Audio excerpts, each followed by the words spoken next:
So Richard, it seems like your experience in these growth businesses for 16 years programmed you with an expectation that most other people don't bring to their investments, to their startups, to however even they manage a company, which set you up for being very successful later on, even when the actual nature of your work changed. Is that fair?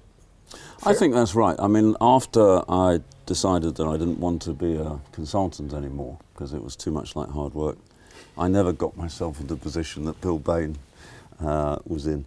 I started to invest in small companies, which I hope would become big companies. And actually, if you think about it, it's perfectly obvious, isn't it?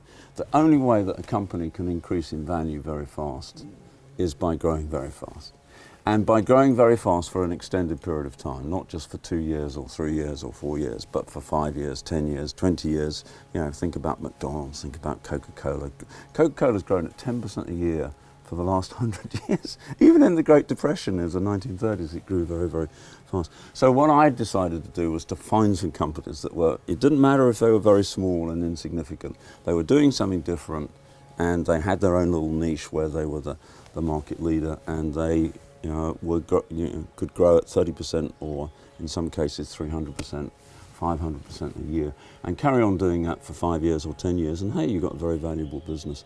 Every single business in America, in Britain, in Europe, in Asia, that actually is very valuable today, has gone through a period of exponential growth. You know, it may have been a long time ago, but nevertheless, it's gone through a period of exponential growth.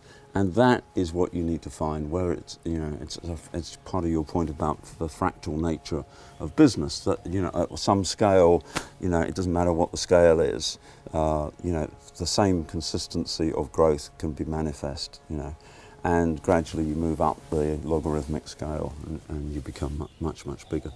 So that's my simple investment philosophy, and I can't believe that it's so simple and obvious. But it's also very important for entrepreneurs, you know, to realize that they're not going to go anywhere unless they can get that period of exponential growth. And the only way to do that is to do something different in a segment where you're the market leader, and in a segment where the market either is or can be made to grow very fast. And that's all there is to investing. That's all there is to making a fortune, in my view. And that's all there is to being an entrepreneur. So if you're stuck in a business, if you're an entrepreneur, and you're stuck in a business and it's not growing very fast, then you need to rethink things, because you need a formula where you can grow fast. You need a market where you may redefine the market yourself, but you need a market which can grow fast for a period of time. And if you can get that and keep that, then you can have a great time.